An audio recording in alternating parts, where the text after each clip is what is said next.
Okay, there you are.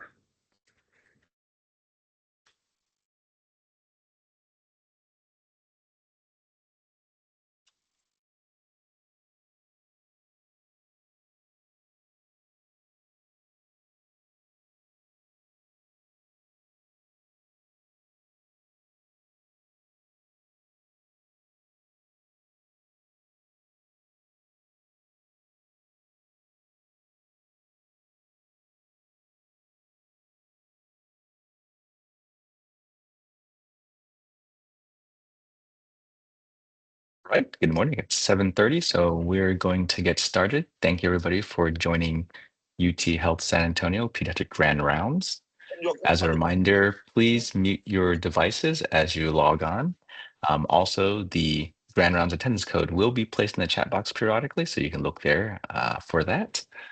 Otherwise, it is my absolute great pleasure to introduce our speaker for this morning, Dr. Cynthia Blanco.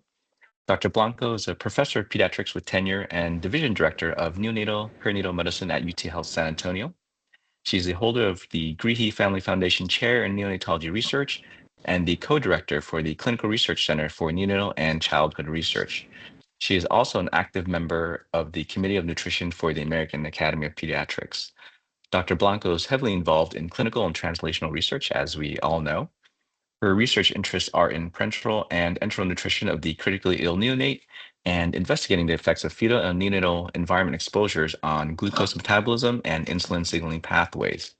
Her clinical research focus includes enteral nutrition strategies to decrease the incidence of necrotizing enterocolitis, with exclusive human nutrition and the biochemical markers involved in pasteurized human milk in relationship with gastrointestinal disease. Due to her passion, a neonatal nutrition and bone institute was established under her leadership at University Hospital. In this institute, body composition analyses can be performed utilizing DEXA, body air displacement plethysmography, and ultrasound bone scans. Dr. Blanco believes we will continue to improve the health of neonates, children, and adults by improving nutrition and metabolism at an early age. So, ladies and gentlemen, welcome Dr. Cynthia Blanco. Thank you, Danny, for the introduction. I appreciate the invitation. I've been doing a lot of things for the last 20 plus years, and I have landed right now on a lot of the infant formula areas because of the Committee of Nutrition. So I'm going to talk about a little bit about all the different types of formulas and all kinds of new things that are coming at you for the general pediatrician in particular. And I don't know if everybody can see and hear me okay. Danny, if you can confirm. Yes, we can hear you just fine. I'm just trying to find out who I'm supposed to mute because there's some background noise. Okay, sounds good. Thank you. Got it. Okay.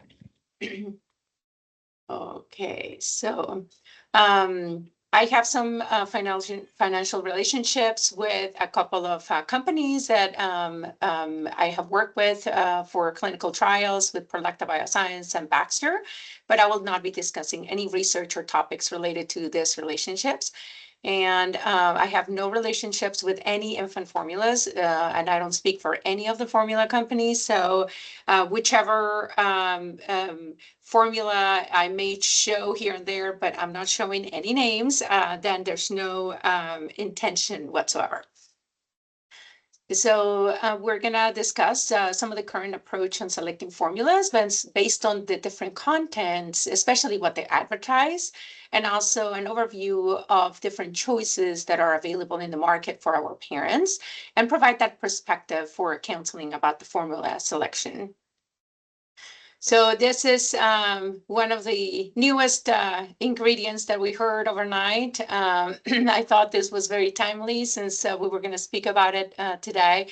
So there's a lot of new formulas and we have to be up to date, right? Because by today, a lot of you are going to get some questions from parents that were exposed to, or their babies were exposed to this formula, for example.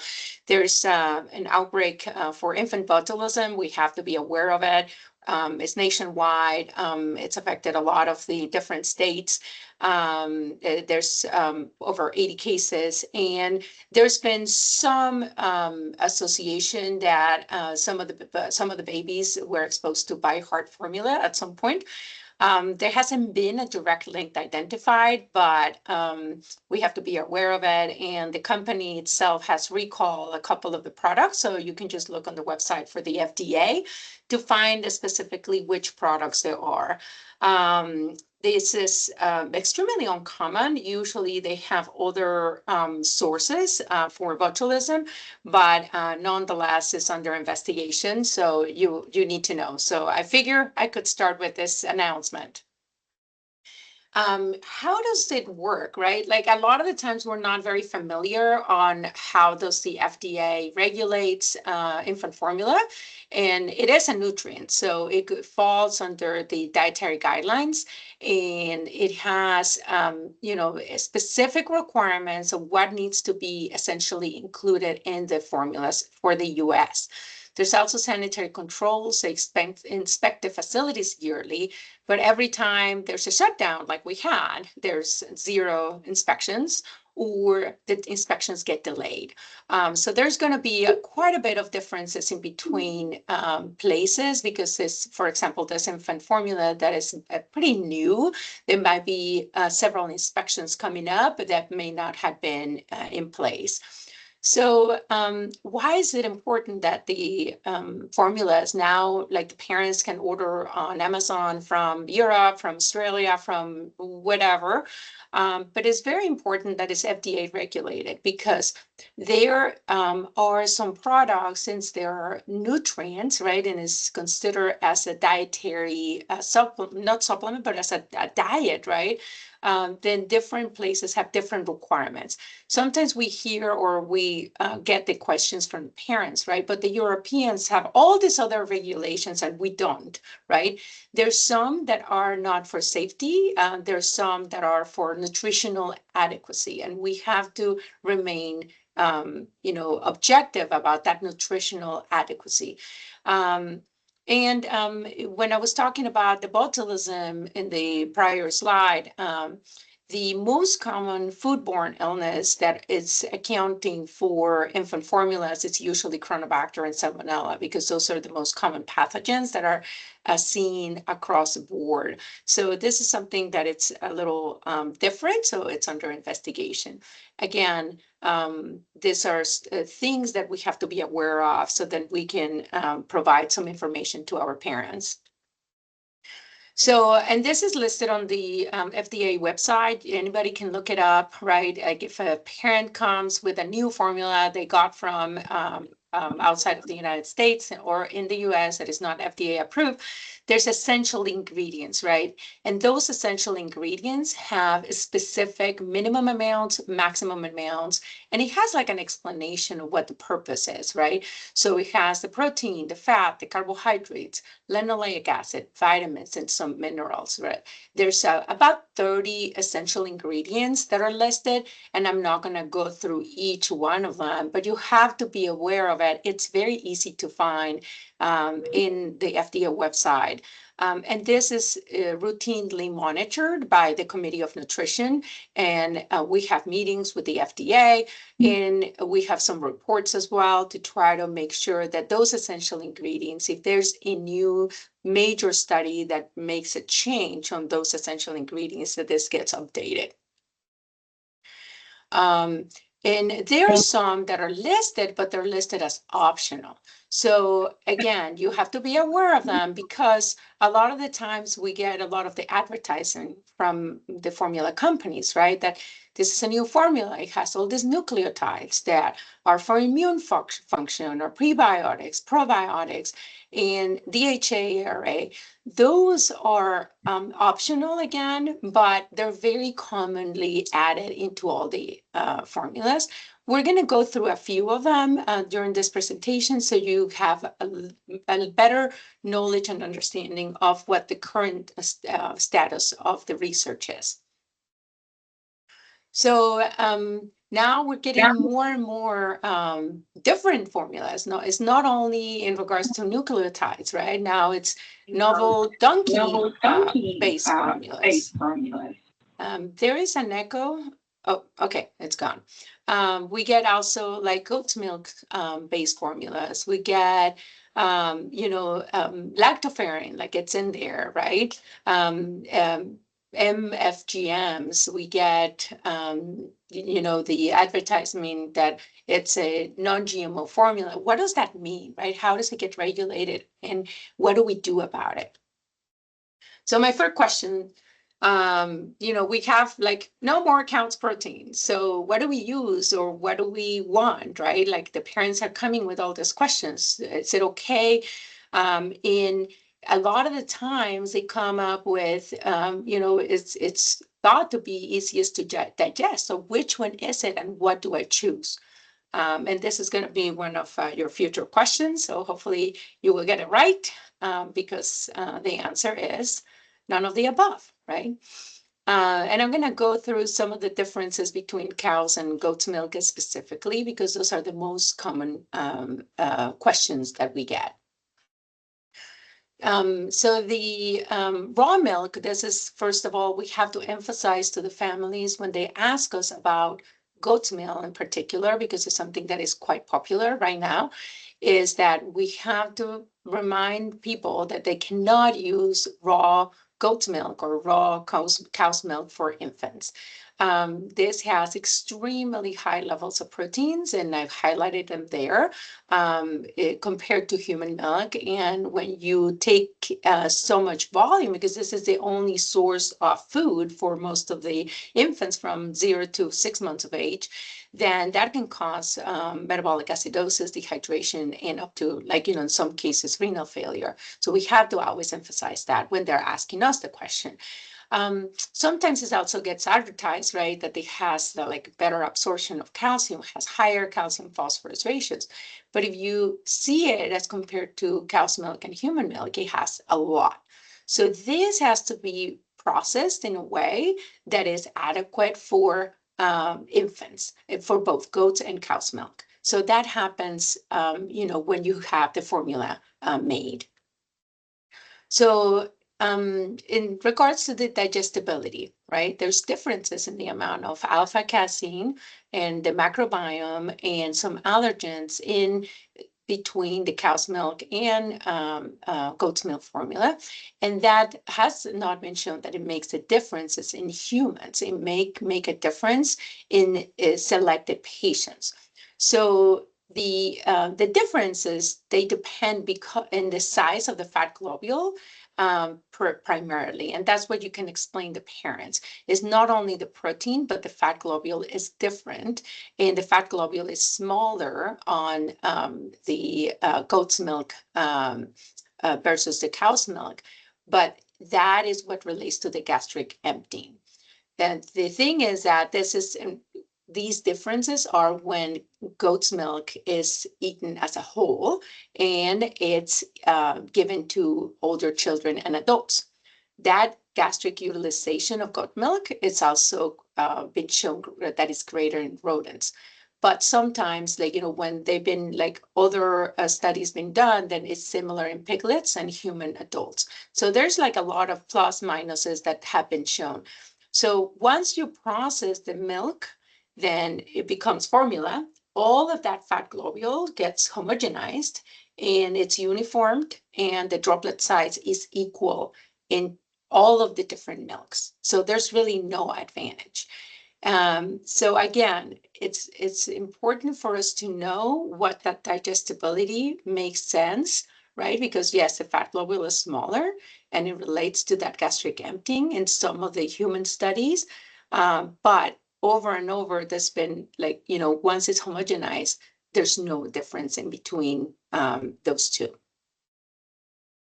So I'm going to go a little bit into the difference of casein. I'm not going to go into details, but you can see here the protein composition of cows, goats, and human milk. The alpha-2 casein is higher in goat's milk versus cow's milk, and that is where some of the benefits are advertised that it improves digestibility versus the amount of alpha casein, alpha 1, that is in cow's milk.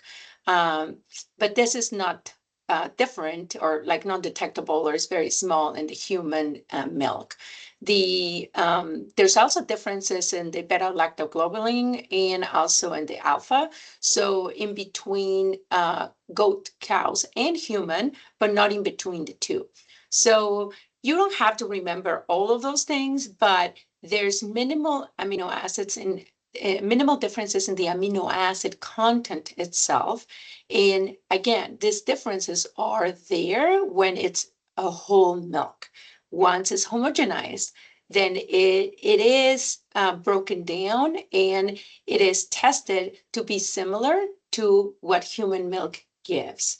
And sometimes what you're going to hear, or you may see in some of the formula advertising as well, is that there's additional whey or that there's additional protein, but it's the same protein from the goat's milk or from the cow's milk that is re-added into the formula. So it's all for the formulation that it comes out.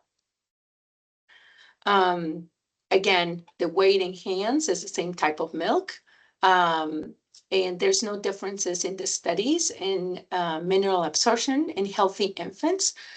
Some of the prior reports of improved mineral absorption were done in children that had that they were malnourished or that they had Crohn's disease, because those kids were very difficult to feed. These were reports like in the 90s, but these reports that were in the 2014 and 2020, it was the same group that made, like, some of the largest studies looking at the differences between cow's milk and goat's milk formulas.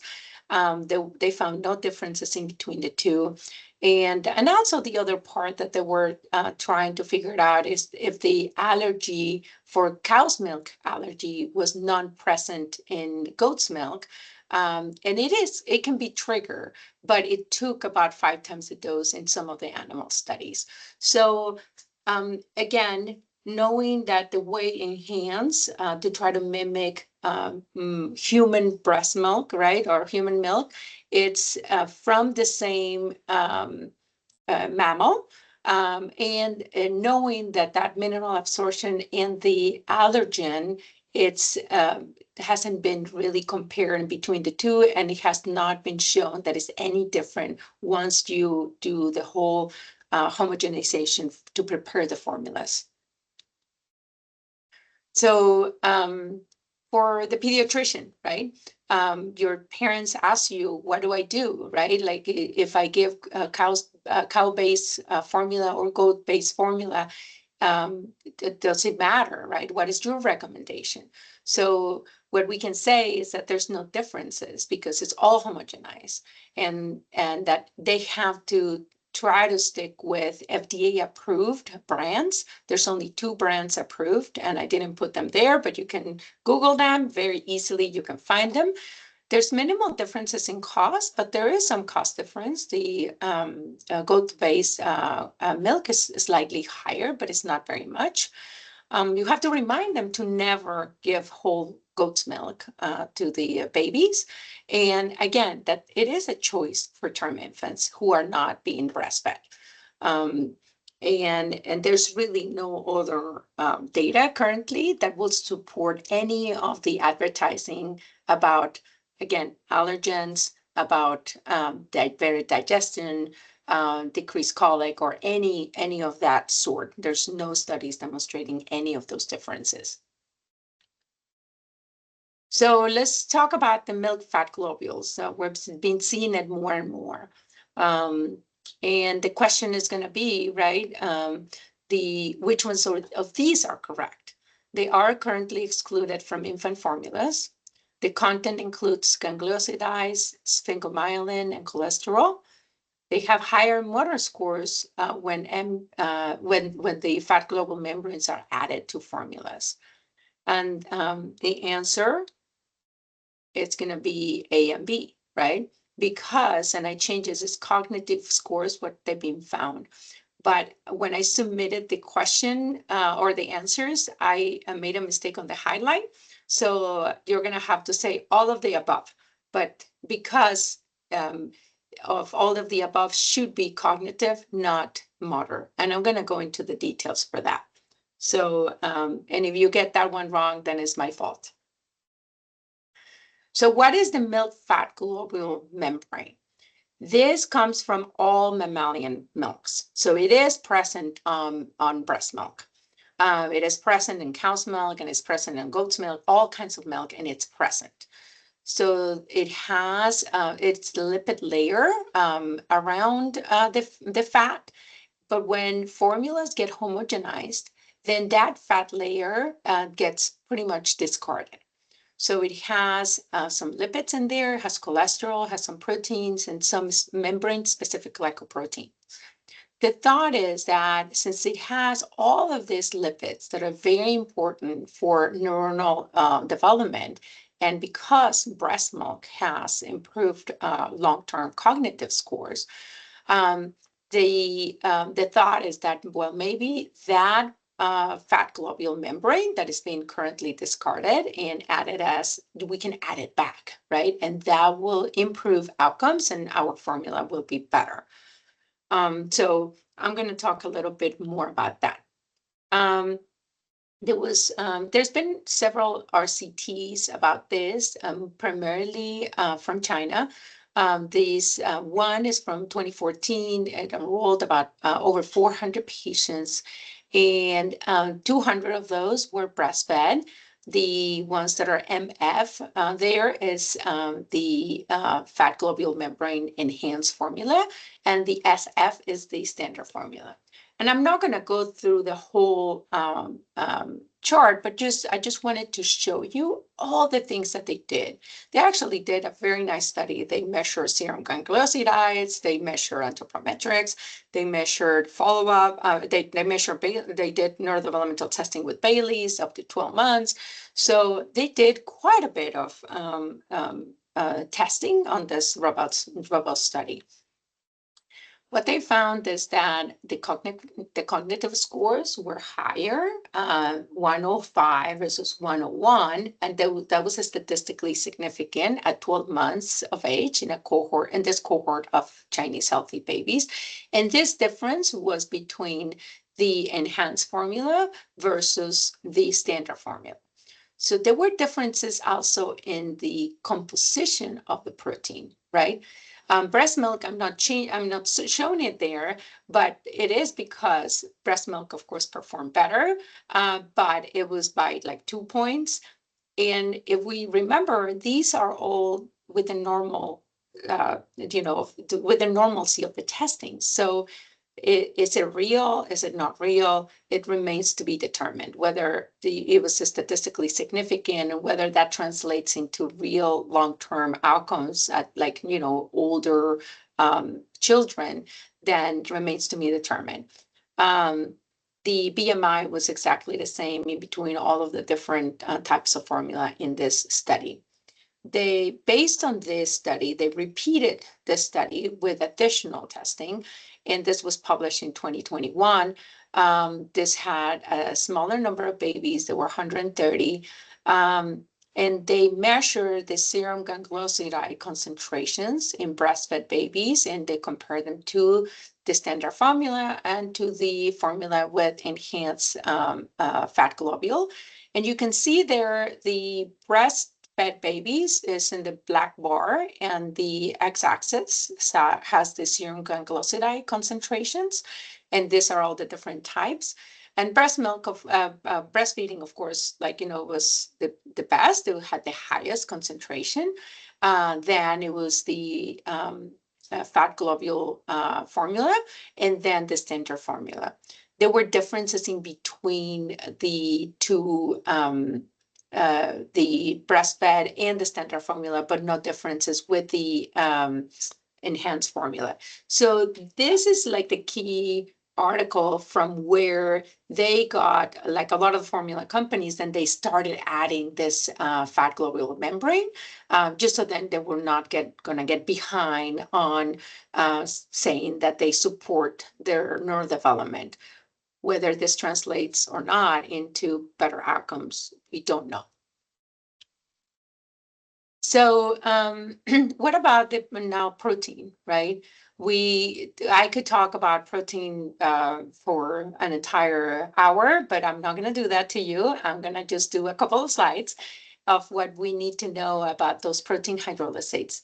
The formulas have that casein that we talked about, and when it's whole, then the molecular weight is larger. It's a little bit harder to digest, but with a normal, healthy environment, should be no problem.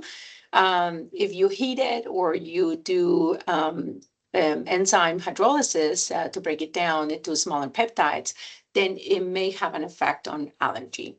But the prevalence of cow's milk protein allergy is 2 to like 5% or 2 to 7%, like it says. It can be IgE mediated, and those symptoms will appear right after ingestion. Or it can be non-IgE mediated, and those symptoms will appear after several days or even like several weeks of exposure, which is what we know about FPIs or all of the symptoms that you get over time with, like, bloody stools and diarrhea, that then you have to be alerted for the protein milk allergy. One of the key studies that came out in regards of prevention of atopic dermatitis was from this study that I'm showing you right now. And what they did is that they thought, well, if we give a priori a formula that is partially hydrolyzed to babies that are at risk for atopic dermatitis, or that are really that are as a whole population that will benefit from giving them protein hydrolysis from the get-go, the primary outcomes was to look at the incidence of milk protein allergy. So, which is the bars that I'm showing on the left. This is all subjects, and this is the primary outcome. What they found, it was that there was no difference in between the two groups, even though you can see that there's a slight difference, right? It's like 3.5% versus 7.9% in the standard formula group, which is the SF, and the partially hydrolyzed is the blue bar. But if you think about it, the incidence in the population, in any population, it's about 3 to 7%. So that was considered to be within the normal limits on both. So the conclusion from this study was that the given partially hydrolyzed formula in infants from 0 to 6 months did not prevent or decrease the incidence of protein or cow's milk allergy. Once they looked at the subjects that had a family history or a strong family history of atopic dermatitis, then they saw a significant difference in between those two groups. There were 40 patients in each group, and they saw that the incidence of that atopic dermatitis was significantly higher on those subjects with that family history. But once they took those subjects without family history, the incidence was the same. And this is something that we just have to remember. If there is a secondary outcome that they looked into it, it is very compelling, but again, it was not the primary outcome from this study. So we think that it's a compelling story, so we perhaps may be able to use it for those patients if there is a high family history. On the contrary, so let's say, well, it doesn't, sometimes when we do something, we don't think that it's going to harm or there's no harm to whatever we're doing. So we have to look at the other side, right? This study was actually thought to be something that would be positive for, if we expose babies to protein hydrolysates or extensively hydrolyzed formulas early in their life, the thought was that it will decrease the risk of islet autoimmunity in infants that were at high risk of developing diabetes. So we're going to go through this cohort. It was done several years ago in children that were at very high risk of developing that diabetes. And there were over 8,000 patients in this cohort. It was a multi-center study from US and from Europe. So very well done. They looked into, their islet autoantibodies. They did a lot of blood samples. And they did a lot of HLA genotyping, a lot of family history. Again, very, very well done study. And what it was, the way it was done is that the parents had that choice of getting that non-hydrolyzed cow's milk-based formula, extensively hydrolyzed, partially hydrolyzed, or other formulas. There were initially, most of them were on non-hydrolyzed, but as you can see, there's a good breakdown about the extensively and partially hydrolyzed in there. So what they found is that there were negative effects in regards to the amount of islet autoantibodies if you were exposed during the first 3 months of life to extensively hydrolyzed formulas. You can see that line in yellow. It's pretty striking and it's very different. And they followed these babies for 5 years. So and then they thought, well, maybe if we look at those that were exposed, are there any differences if they're exposed early versus later in those first 7 days of life? And they did find that that difference was even greater if that exposure of extensively hydrolyzed formula happened within the first 7 days of life. And that difference lasted for several years. These differences were adjusted for HLA genotyping for type 1 diabetes and for maternal diabetes as well. So even after adjusting for all of those risk factors, then they were able to continue to find those differences. So those are just some of the more the higher the highlights of a lot of the studies that are out there. So the reasoning for showing you the highlights is because the use of protein partially hydrolyzed or extensively hydrolyzed should not be taken lightly. Do not use it just for prevention, and do not use it for symptoms that normally improve over time, because there's no evidence of benefit. There's no evidence for benefit for reflux, for colic, for loose stools, for history of other siblings with cow's milk protein allergy. And avoid the use if there's a very strong family history of type 1 diabetes.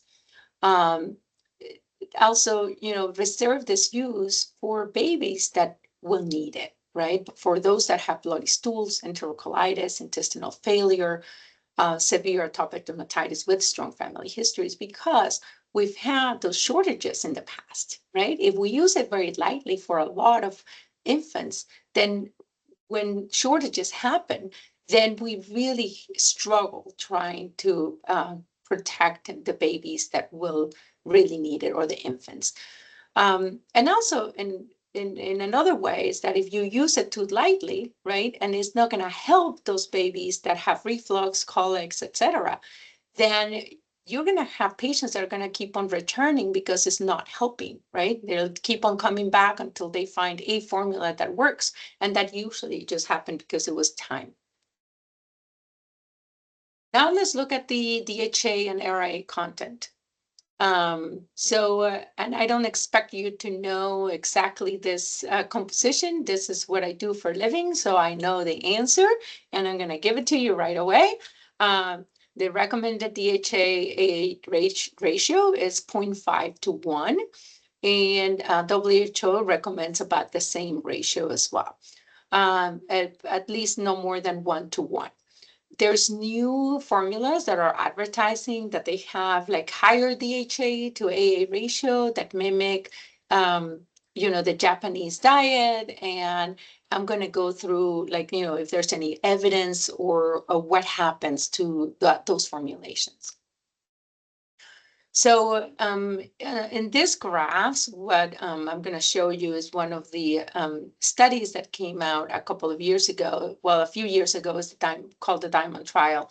And that we're looking, there's been tons and tons of studies about retinal development, growth, and there's been a lot of controversies, some positive, some negatives.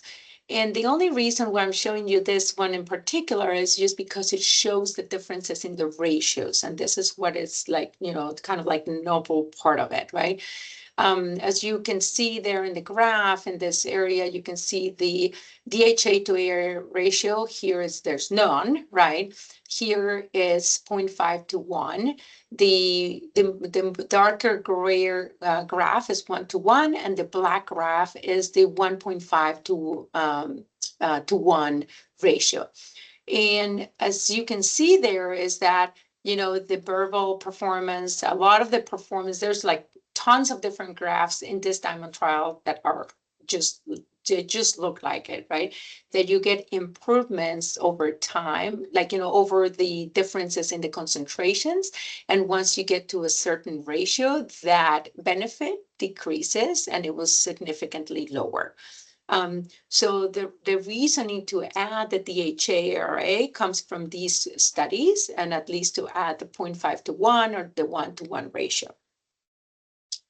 But then looking into higher ratios, right, on this one is again the same. The higher the ratio is the darker graphs, which is the 1.5 to 1 ratio. This study was done in baboon brains, but by one of the investigators that used to be here at this university. And what he did is that he gave this additional supplementation.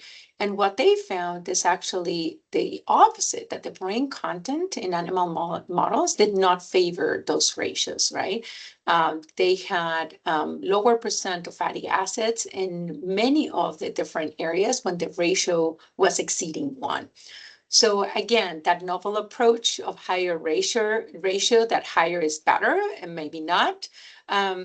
It just comes from a couple of Japanese studies where they looked at their diet, and that does not mean that will translate into that additional supplement into the formula. So we just have to be careful with that. And then we have the sweet ingredients. For this also, I could be talking about this for like an hour on the lactose and the lactose reduced or free formulas. We have to remember lactose is the sugar, right? And there's only 3 different types of sugars you can add. If you take away the lactose, then it has to be replaced by corn syrups or maltodextrins. There's nothing else about it. So we have to remember congenital lactase deficiency is extremely rare and usually presents with watery diarrhea. So a lot of the babies that you will see that they had been labeled or they had other family members that had lactose intolerance, it's probably not the case. It was probably because then we labeled them as such because they had colic, reflux, or other symptoms that usually are not the presentation of that congenital lactase deficiency.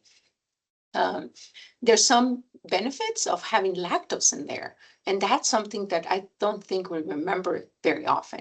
Lactose increases that absorption of calcium, and it also, because it needs hydrolysis and is not digested as easier, it has a delayed glucose release, and that promotes glucose homeostasis.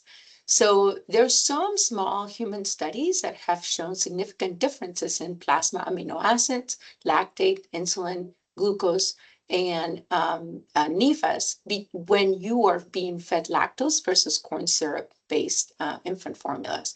So you have to be very careful when you're agreeing or when the families are telling you, hey, like, my other kids were lactose intolerant. I want this formula to be changed. You have to talk about it, right? That, hey, like we're changing this sugar that is present in breast milk, which is lactose, for all kinds of other maltodextrins or corn syrups that may not be as good for the baby. If you think about it, this is going to be the baby's sole diet for the next 6 months, and what's going to happen to the metabolic pathways in the future. And because of this, there was this study that was done very nicely. It's a cohort of the whole country in the United States. In what they looked at is that they looked at all of the patients that receive SNAP benefits. And this is pretty much 1 out of 8 children in this country. They looked at their exposure of corn syrup solid formulas in the first few months of life.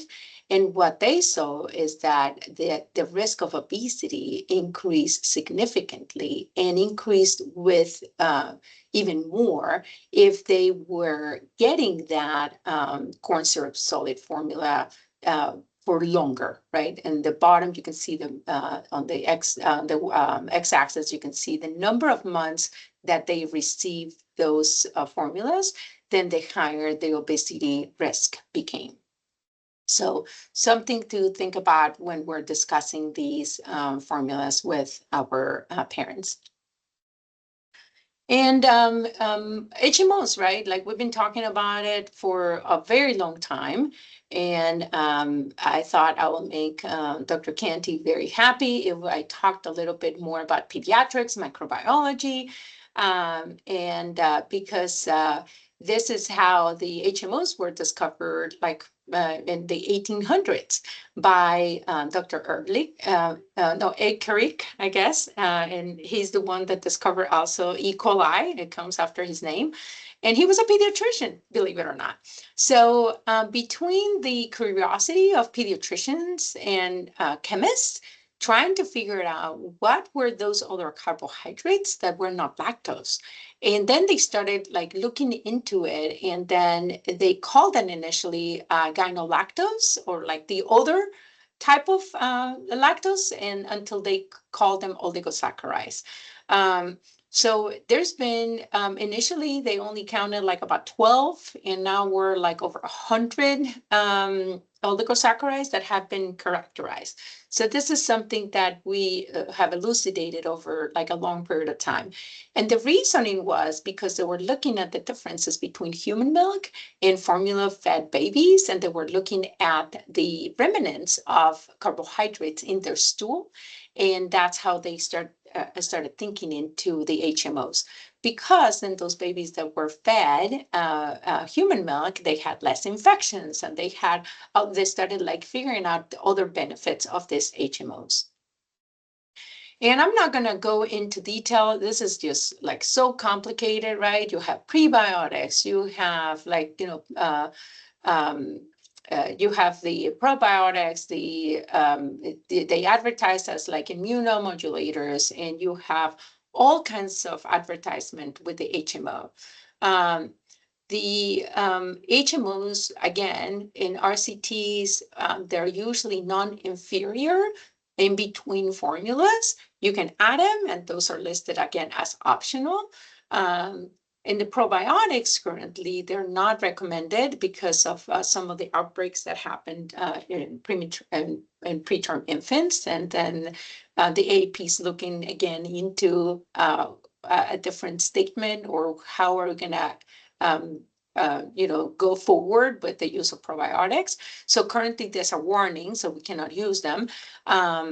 But the thought is that in the future, there'll be some formulas with symbiotics, adding probiotics and HMOs at the same time. But right now, there's no RCTs because of this FDA warning that we have currently.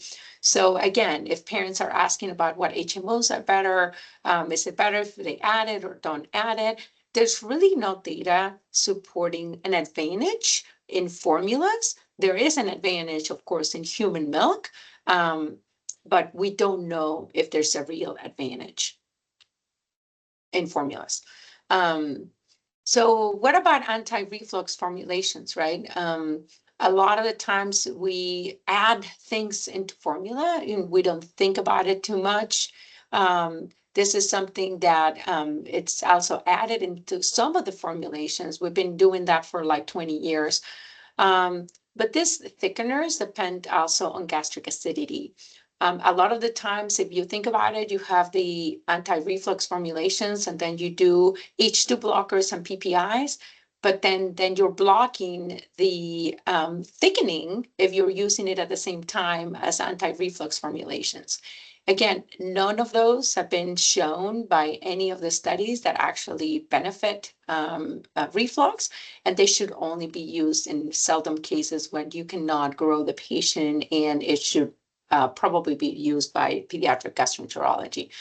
The gum-based thickeners should be avoided from preterm infants or infants with intestinal disease. There's an FDA warning. This is just because of how thick they can get. And I put some graphs on the top, of like the gel mix, the viscosity that you have. It increases over time. If you don't give it to the baby right away, and sometimes you prescribe it, you tell the mom, and if she adds it to the formula, waits like 30 minutes to feed the baby because then she has something else going on, or they have like twins, then that viscosity is going to continue to go up over time. Especially the ones that have, the some of the labels, right? This was done in vitro, and that thickening can be extremely variable. So safety is a problem. Again, the quality of included studies for the use in for as an anti-reflux for GERD is extremely variable. So the latest recommendations are to not add thickeners, and that there's really not much you can do for reflux except time. There's going to be a couple of upcoming ingredients, the carotenoids, and some of the formulas are starting to add more into it. This was based on a couple of studies, one with like about 20 patients, and this one with 2 animals in each group. And I'm really like, it blows my mind how people can use data from 2 animals. But anyway, this is what they go for, that if you supplement with extra carotenoids, they found additional lutein in the retina, in the macular area, and they find higher concentrations of lutein. But whether that translates into improved outcomes, it's not, it has not been shown. And that correlated with those 20 infants that they looked into, but they did not have any graphs for me to show. And then again, to make things more complicated, since we don't have enough novel ingredients and enough advertisement for all kinds of things, we have osteopontin that is going to come up, OPN. It enhances that lactoferrin binding. It's a glycoprotein.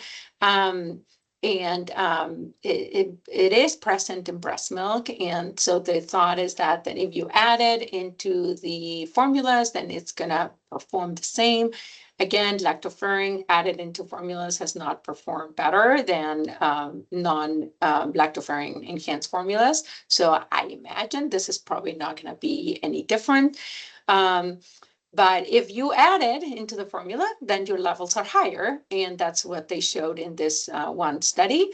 And what the thought is that, colostrum, of course, has tons of it. Transitional milk has tons of it. Again, human milk is really good for you. And that's what we should be promoting instead of trying to mimic all these different ingredients that we add them, but then it doesn't seem to be crucial once it's added into the formula. Because again, they don't come from humans, right? They come from other protein sources. And last, we're going to talk a little bit about kosher, non-GMO, and halal. And we have to remember these are optional. There's like 0 randomized controlled trials proving that there's any benefits. The cost is significantly higher than the regular formulas, although there's a lot of formulas now that they're going more for non-GMO and kosher. So what I'm showing here is just the label approval. That's what you need to know. Like, there's guidelines from the USDA on how each product, they have to ask for the label approval, and there's a lot of paperwork that they need to go through every time they do this. So if they're really advertising as such, it's probably real that they're actually doing, because they has to have a lot of paperwork to be done.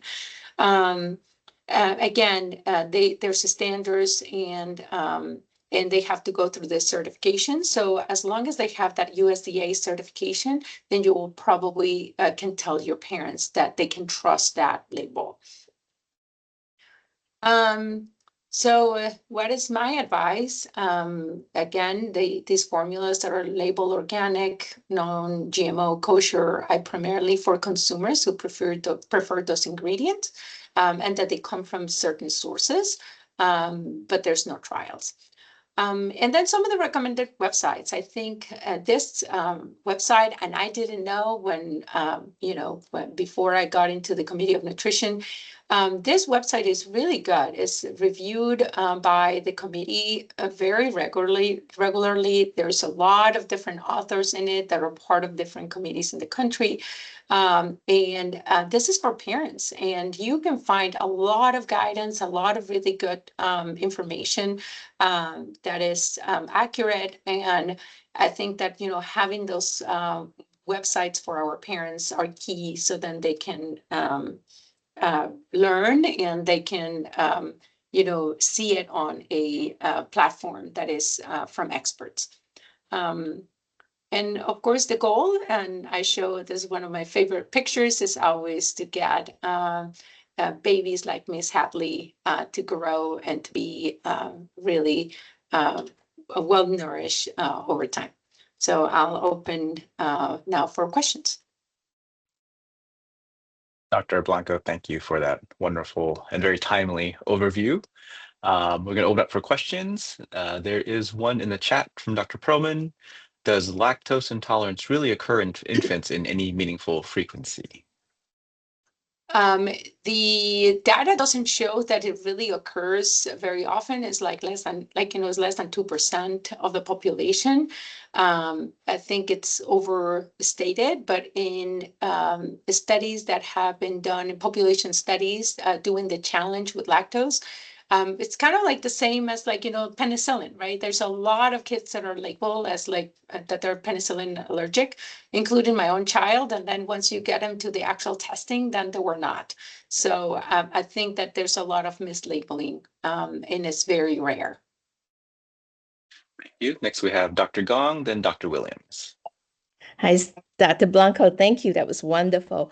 Thank Can you. you comment on a practice that has some recommendations where babies who are exposed to cow's milk formula when they were in the nursery, that they, for moms that are trying to exclusively breastfeed, that they should continue to give them some formula to prevent cow's milk allergy? That hasn't been tested. So if it's primarily, breastfed infant, they should continue just to provide breast milk, and you should not introduce products from any animal if you don't need to. I don't think there's such a thing, or there's no evidence in the literature that exposing, to the babies to formulas from cows, it's gonna prevent that allergy in the future. especially for protein, because a lot of those proteins, moms drink milk, and a lot of those proteins also cross through the breast milk as well. So I don't think there's any scientific evidence for providing formula for prevention. Thank you. Mhm.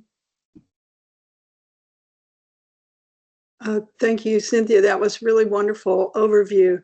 One thing I want to point out about healthychildren.org, that AAP website, it's fully available. It's free, and it's fully available in Spanish. There's a little half a circle there that says en español or in English, and you just click on that and it immediately translates it into Spanish. It's not on your, it's like at the top or bottom when you go to the website. So it's not a reason not to recommend it to people.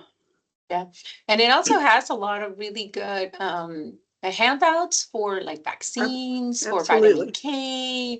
I mean, and I can tell you because it's like, all the time they're sending us the like updates and we have to review them.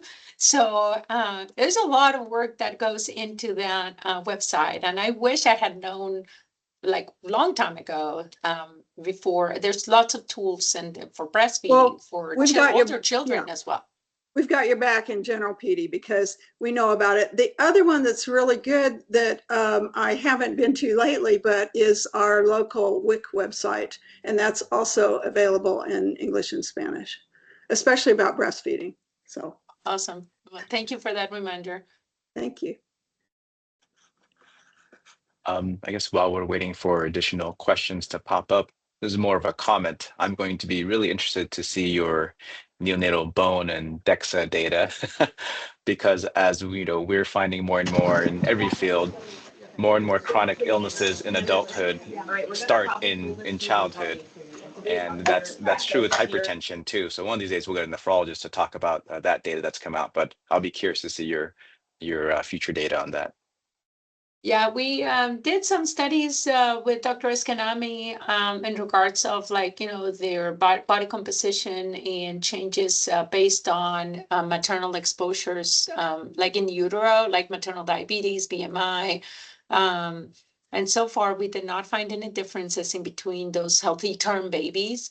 And we're about to start like comparisons between preterm babies that have other conditions, chronic conditions like, BPD, and those that are born small for gestational age.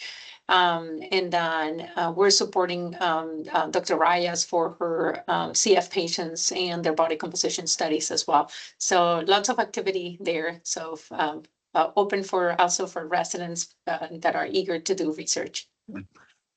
Yes, great point. Residents, listen up, right? If you want to get in academia, plenty of opportunities out there, especially with Dr. Blanco. So, any additional questions from the audience? Feel free to unmute yourself or place in the chat.